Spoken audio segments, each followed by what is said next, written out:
Hey, Magic fans, welcome back. It's Captain Clyde's MTG, and do we have some news for you today? This is your captain speaking, and before we get started, remember to like and subscribe to the channel, tell your friends, and get the news out there so that everybody knows what's going on in the Magic the Gathering world. So, news today, misprints, and the misprints of even Japanese cards. So, let's have a quick showdown of what we're talking about. We'll talk about our first card here. This is the Augmented Pugilist. We have a regular version on the left and the extended art version on the right. I'll give you guys a few seconds to see if you catch it, but this card um, was actually shown and previewed, and because of that, there's two different things. It's just a text thing, but it does kind of matter. If you take a look here, you'll notice that here is a troll druid. It looks like a troll, right? Well, over here, it's an elf druid. So that's really interesting. Um, some of these leaks, Wizards of the Coast have talked about saying that they are digital images and not the actual print run card in theory. But with that said, guys, this is a rare, and if they do extra print runs and they actually manage to put the wrong printing of these cards into packs and then fix it later, these cards will be worth extra money, especially to some collectors. So next, moving on to the next card here, we have the Journey to the Oracle. So this is the flip side of the Wizard card. I'll give you a second look at this one. So once again, we have the regular art versus the uh, extended art version. The extended art version in this one again is the one that's wrong. So if you actually take a look up here at the top, you have two kinds of casting costs. In the regular version, you have 4. In the extended art, you have 3. Once again, this is talked about as being a digital image, not from the actual printing. So depending on which one of these art pictures that you got or was spoiled, maybe which one that you saw. For this, the correct casting cost for this card is 4. So, once again, this is another card to look out for to see if they actually mistakenly made the print run with the wrong mana cost. Again, if this is true, it's going to be a great card to collect for collectors as you move forward.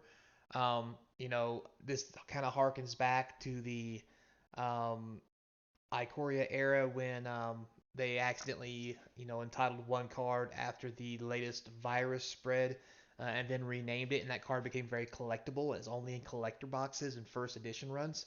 And the reprints were then fixed later because they already had these cards printed. And with these spoilers coming out right now, it's a good chance, I think, that some of these cards might slip past the actual print runs depending on how that stuff logistically goes through before the printing.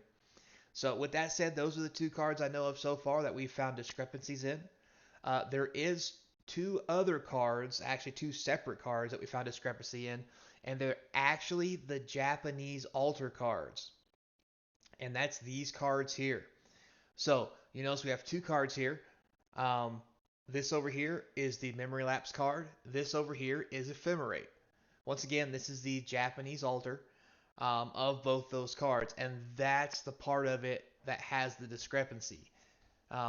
And you're probably not gonna be able to guess what the discrepancy is because a you probably can't read it, and B you probably don't know what the art should look like, and that's your hint right there. The art on these cards are actually been switched. So this art here is the ephemerate art. It should be over here. This is the memory lapse art. It's supposed to be over here. So moving on, guys, if you happen to get one of these Japanese altars and you notice the art is switched, once again, that's going to be something very collectible. Now, the card's still playable with the wrong art on it. I mean, don't get me wrong, right?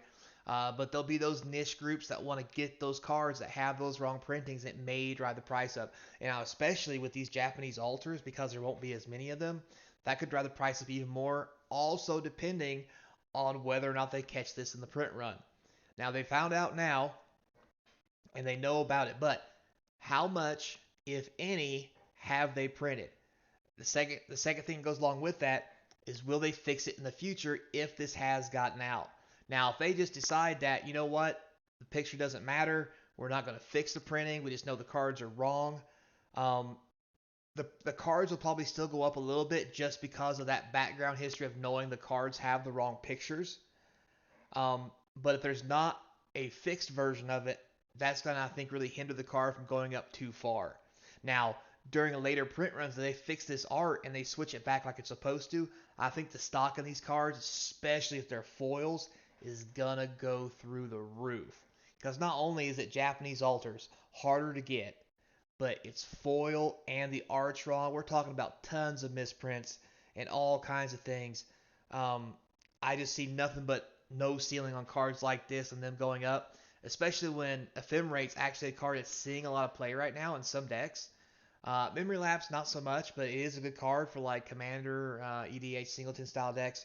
Um, so to bling it out with a card that you know has the wrong picture and maybe it's even foil might be a big thing that some people want to do. Now, with that said, let's also talk about a few other things. Let's talk about the actual value of what these Japanese altar cards or these mystical archive cards in general are going to raise the price on this product. So I went through and I did some math for you guys, and I'll talk about it for a little bit right now. Uh, so the math that I did gave an average of about so every pack's going to have one of these altars in it.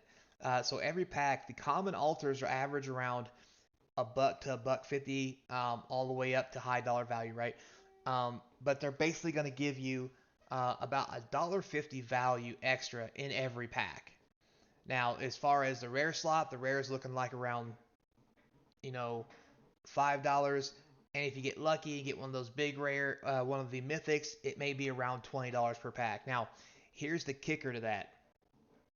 The percentage of getting those kind of cards in the pack is very low. So 68% of the time, roughly, rounded up or down, you're going to get a common card, which is only $1.50. 68% of the time. Now, 26% of the time, you're going to get that $5 card. And it's only around 6% of the time you get a mythic worth around an average of $20. So you really need to look at the fact that you're probably going to get $1.50. And now with that said, guys, now that's what the average is with current prices. Now when everybody starts cracking these packs um, and these cards really start flooding the market, I think a lot of these card values are going to drop. Now I don't think the rares will drop very much, and the mythics might not drop very much either because it's so hard to get them.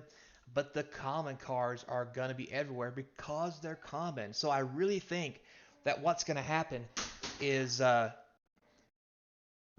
card values are going to shift downwards so that those common cards that you normally get is going to be around a value of around 50 cents to maybe 75 if we're really lucky, like almost in half. So that's the basic extra part of the value you're going to get to the pack. The rares I think are going to buy downshift to around $3 on average, and the average mythic is going to be around 15. Now don't get me wrong, some of the mythics are above 50, $70, and so forth, and rares maybe even more than that. But the average price will drop a little bit because once the market starts getting flooded with these cards, especially since they're in print, the price will dip down. Now, I think when this goes out of print, that price may go back up. But in the beginning, there's not going to be a whole lot of room to make a lot of money because the cards will be in print, in circulation, and constantly hitting the market. So kind of keep that in mind. But with that said, I do think that Strixhaven is going to be a strong selling product and have a very good future for as far as card value because a lot of cards in there seem to have value. Plus, you get an altar, these mystical archive cards in every pack. So, especially with collectors, and we'll talk about collector boxes later. But I think it's a real deal that this card is going to, these box sets and so forth, and these cards will have some serious investing value. So, with that said, guys, I just want to thank you for watching and taking the time to come check out these misprints and all these things that Wizards of the Coast seems to can't get a hold of in their quality control department. But with that said, thanks a lot for your time. I really do appreciate it. As always, again, like, subscribe, tell your friends, hit that little bell for the notifications so every time I post something new, which I try to post something every day, you'll get notified that, hey, something new is out on the channel. Uh, and don't forget, lockdown's starting to end. Get down to your local LGS, buy your singles, support those local stores and buyers that you have so that you can actually keep them busy.